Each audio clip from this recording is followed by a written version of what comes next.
Isang mapagpalang araw po sa ating lahat. Ako si Emmanuel o Alejandro. Ito ang aking daily devotion ngayong February 8. And for today, we are going to talk about the conquest of Egypt. And this is about Joseph and the Pharaoh. Now, to continue the topic of Joseph, I would like to once again reinstate the predicament that he is in. So after siyang i-frame up ng asawa ni Potiphar, he was imprisoned. And for a long time, while he waited in prison, he had helped others. But they forgot him.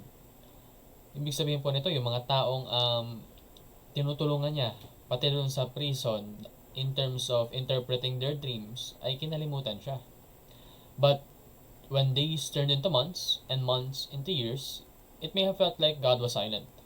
But God was not absent. At the exact right time, Pharaoh had a dream that no one could explain. Then, Joseph was remembered. God used that moment to lift Joseph from prison to a place of honor. This story teaches us that God's timing is always perfect. God prepares his people quietly before he shows his purpose clearly.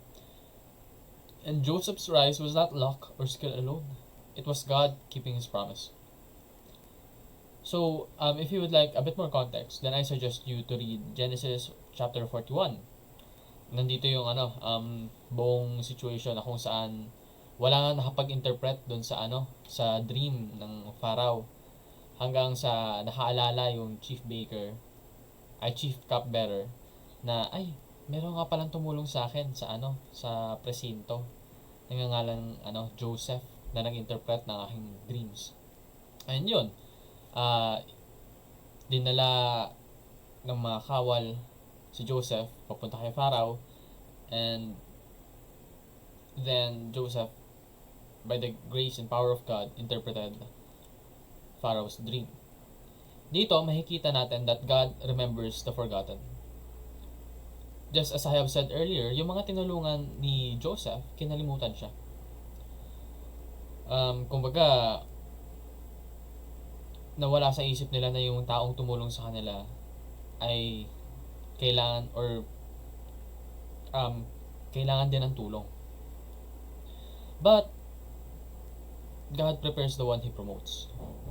Gaya ng pagpe-prepare niya kay Joseph, na ilang taong paghuhubog ng karakter niya, and it resulted into this.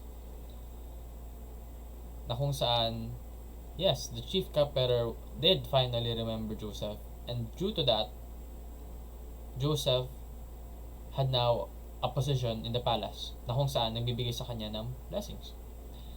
Therefore, God promotes His servant for mission. Kasi nung nakatalaga na si Joseph sa palace, hindi naman tumigil doon yung storya niya. Actually, that position was granted to him, and he used that position in order to glorify and raise up the name of the Lord. Kaya po, huwag po tayong mangangamba. May mga pagkakataon na tayo nakakalimutan. May mga pagkakataon na yung ating mga ginawang kabutihan ay nababaliwala. But the thing is, hindi po yun hahayaan ng Panginoon. So we should wait patiently because God never forgets. Maaaring makalimot yung ibang tao sa ginawa natin sa kanila. Maaaring maaliwalain nila yung ating mga efforts. But God does not do that. God values you. God loves you. So, while we're waiting, we should train for our next promotion. Maaaring hinuhubog lang tayo. Maaaring hinihintay tayong maging refined so that God can use us as instruments to further His will and His plan. So, honor God by fulfilling His mission. Meron po tayong purpose sa mundo. Trabaho po nating alamin ito. Dapat yung purpose na to ay aligned kay Kristo. Yun lang po ang aking daily devotion. Maraming salamat sa pakikinig. Pagpalain po tayong lahat, and let us all give glory to God.